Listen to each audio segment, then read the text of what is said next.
Welcome to Kenton's videos. Enjoy the video. You start by preparing what matters: needle, thread, and tension.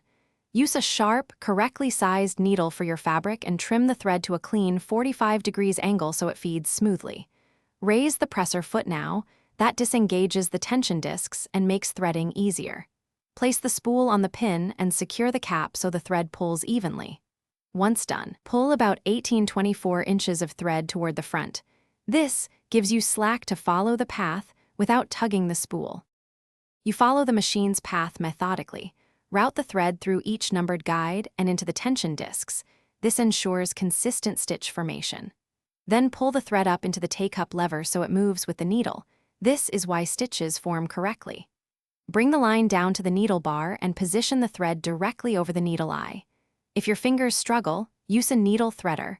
Hold the thread taut and push the wire loop through the needle, then pull the thread through. You complete the setup by drawing the bobbin thread up. Gently turn the handwheel toward you so the needle grabs top thread and pulls a loop of bobbin thread through the needle plate. Pull both threads back under the presser foot. Lower the presser foot, then hand crank a few stitches to verify even tension and correct stitch formation.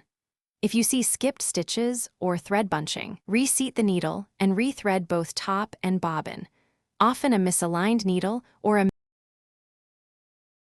Thanks for watching. Consider subscribing if we helped you.